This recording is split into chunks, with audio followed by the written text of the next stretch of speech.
What does Rimmel mean? How has their logo changed in the latest rebranding? How did it even start? We're going to get into all the details and a little bit of controversy in today's video. To start with, we have to take it back to 1834. That is when Hyacinthe Mars Rimmel and his son Eugene, they left Paris in 1834 to set up shop in London. At that time, Eugene was just a teenager, so I should say the dad left with him and his wife and his son to go set up shop in London. And just to kind of get a vibe of how things were at that time period, mascara was made with mercury, perfumes were called Vinegar, and marketing meant that you were standing at a fair to sell your products. After just a few years, the son, Eugene, he was now 24, and he decided he wanted to go out on his own. In 1842, Eugene opened the House of Rimmel in London. Definitely an early adopter of male catalogs, which at the time, that was a very new thing for perfumes and cosmetics to use mail order. Remember, this is in 1842. So cool to think about the innovations. It makes me wonder, you know, when you read back, I don't know if you're like this, but when you read back through history and you think like, wow, somebody invented that, and it just seems like everything has been invented now. Like, what is going to be next? But I'm sure people will come up with something, but it's just amazing. He came up with having scented fans that women at the opera could use. I've read before in the past, I don't know what year, I mean a long time ago, but it used to why women wore corsages. I don't know for fact if this is 100% the origins of it. I'd have to look into that, but I know over this time I've read that it had a purpose, wearing a corsage. This has nothing to do with Rimmel, just a side note. But because, you know, if you think back then, like, people didn't have running water and didn't have deodorant, so they wore corsages, flowers, so that anytime, you know, it was a little stinky, they could just smell and get that fresh. So when I read that he had these scented fans at the opera, I wondered if it was kind of, you know, for the same reason, same kind of philosophy there. And he had perfumed Valentine's Day cards. And how cool is this? At the Great Exhibition in 1851, he had a fragrance fountain. The fragrance would come out of the fountain, and then the visitors would be able to take handkerchiefs and, you know, get it under the fountain, get some perfume on it. Isn't that cool? It's like a fragrance chocolate fountain. You know, just stick your fountain under there, or your handkerchief under there, and get some scent. I think that's so cool. And I'm sure nowadays it would be hard to do that because people would probably ruin it and stick things in there that don't need to be. But I think that's like just a genius marketing thing. I love it. The thought of it even today. I just think it's cool. What do you think? Do you think that any brand in any store could really do that without it being ruined, or what's your thoughts on that? So as you can imagine, the fragrance fountain was quite the talk then, and that got the attention of Queen Victoria. And she named him to be the official royal perfumer. And in his lifetime, he collected 10 royal warrants, they're called, and that made him the official royal perfumer for head of states throughout Europe. Know that somewhere along the lines, he had to, you know, expand into cosmetics. It is said that he wanted to be known as the king of cosmetics and fragrance. He even wrote a book called the Book of Perfumes, which documented the allure of fragrance and the etiquette of beauty. And then there was a Rimmel's Perfumed Almanac, which talked about the Paris exhibit in 1867 and showed some of the scented Valentines. Talk a little bit about the product evolution. So we started, you know, with the fragrance. He wants to branch into cosmetics. And so in 1860, He had a breakthrough in the cosmetics. I mean, isn't it just amazing? I don't know. It just seems amazing to me to think, like, without the internet, I mean, I grew up without the internet, so it shouldn't be that amazing to me, but you know, that they could come up with this stuff. Created Superfin. It is said to be the first commercial non-toxic mascara. 1860. Now at this time, women had already been using different concoctions to darken their lashes, potions, pomades, like I said, mercury, but he did a blend of coal dust and petroleum jelly.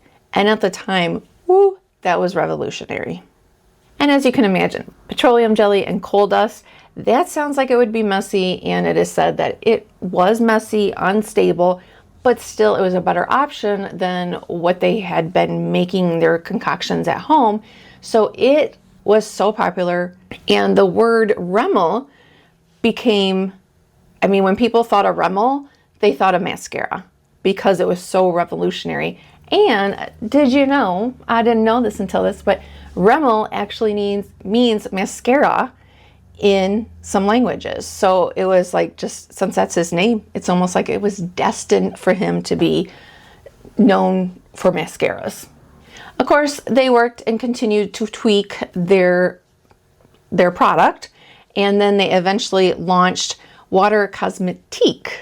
And interesting enough, even though, you know, he had this product that was mascara for the lashes, and you would think since it was messy and stuff that he would be working on that, and that's what this new product would be.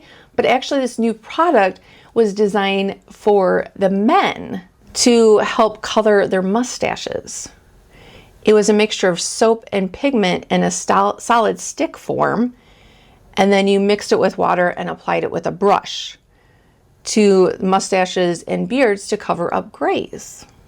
So eventually the formulation, you know, was adopted to everyone, and in 1917 Rimmel launched their first block mascara that was meant to be used solely on the brows and lashes. And if you watched my my Maybelline brand history, I'll put that up here.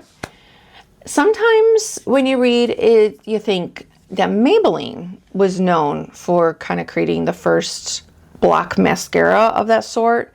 He was in New York, and you have Rimmel in London, and around the same time they're both, you know, producing these. So who was first? Maybelline launched Lash Brow In. They were kind of both in their own right, I would say, of being the ones that launched it into the forefront. Now, I have to say, if you are enjoying this video, please give it a thumbs up. Hit that subscribe button if you want to join me here twice a week. And share this out to anyone that you think would be interested in brand histories. Stay until the end and more will pop up. So Eugene continued to grow, continued to look into other things, and he even opened his own floral garden and essential oil distillery. So he's also credited with being one of the first pioneers of aromatherapy. How cool is that? He discovered that the oil extracts from plants and flowers had therapeutic properties. He even created vaporizers that were used in the hospitals at the time to dispense the oil vapors into the air, like we do nowadays with oil diffusers. And I had no idea all this was about Rimmel. He was even looked at as a first pioneer for mouthwash, as well as what was called at the time toilet vinegars. All right, now, like bath time refreshers, it looked like soap and bath care. Would you buy a bath product that said, this is a toilet vinegar? It's just kind of funny to think about, huh? So, unfortunately, in 1857, the House of Rimmel building was destroyed by a fire, but of course he did not let that stop him, and they did rebuild. Now, currently, today, it's not there. Today, the site, if you're in London or you ever go to London, the Hotel the Savoy, that is where the House of Rimmel building was. And he continued at the House of Rimmel until his death at the age of 67, which is so crazy too, to think how young that is by today's standards. He died March 15th, 1887. And his sons did take it over at that time. All right, so now after he passes, let's talk about where the brand went and a little bit of controversy. So the company continued to be owned and run by the Rimmel family until 1949. And then it was bought by a London company. That's all I could find, was that it said a London company. Then Coty bought it in 1996. And it is reported that that deal was around 9.6 billion with a B. Rimmel is cruelty-free. Their parent company, Coty, is not cruelty-free. They are not 100% vegan, but they do have some vegan options. If you look on their website, the Kind and Free products, those are all vegan. Of course, there's been so many launches since the beginning of Rimmel. What are your favorites, or do you have a favorite memory of using a Rimmel product? You know, what is your thoughts? I know that here in the US, they aren't as prevalent nowadays as it sounds like they are in Europe to purchase, but you can still purchase them. We'll get to that. Now, in October of 2009, there was just a little bit of controversy. But for a brand that's been around this long, really, I could only find like one story. So I'd say that is an excellent track record. But one of the ads and was banned from running in British magazines and television. And the thing of it is that it was banned because the Advertising Standard Authority found it to be misleading because of the use of false lashes, which instantly made me think about some TikTok drama that happened a few years ago. Has it been a few years? I think. But when an influencer was putting on false lashes but not disclosing that, and I just wonder how many brands do that in their ads. I think that I'm going to start looking at the fine print and seeing if it says or not. Do you ever pay attention to the fine print on the ads? Just curious. In 2024, they did do a brand rebranding. And this is supposed to, they said, help to embrace individual expressionism, embrace that diverse global definitions of beauty. Basically saying, I think, that you don't have to be in London to live in this London look. It's just your London look, your impression, your interpretation. And I'd love to know what you think about this. All right. When I think of Rimmel, obviously, it's a tried and true brand, been around, obviously, for years. And so I get that they need to evolve and get a younger market into the mix as well. But what is your thoughts about brands when you look at their social media? Okay. And I was scrolling through, I feel like I would have thought that this was kind of maybe a newer startup or a more trendy brand, not one that's been around for a while. I feel like they're just targeting Gen Z and millennials.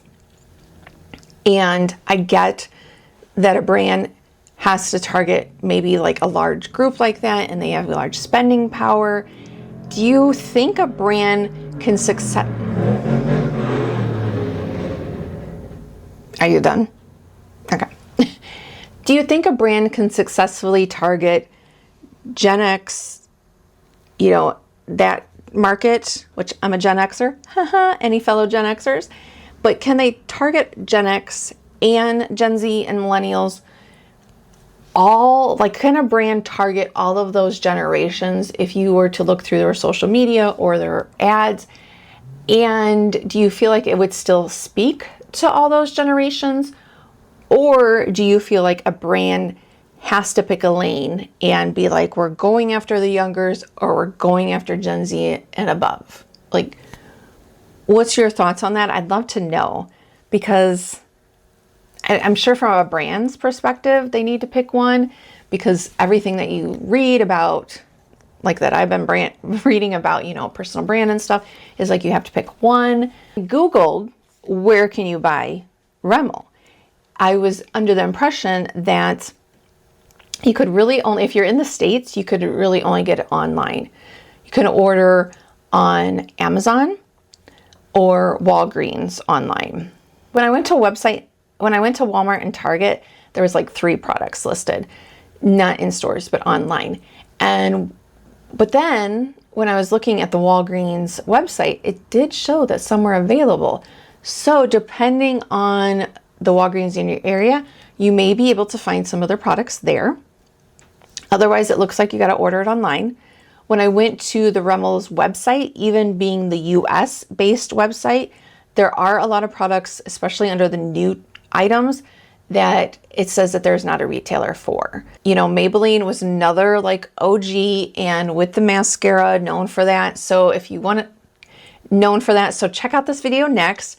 Let's have a discussion in the comments about Rimmel and, you know, marketing, ads, and all that good stuff. So thank you so much for watching. I hope this was enjoyable, and I'll see you in the comments and in the next video on Thursday. Thanks. Bye.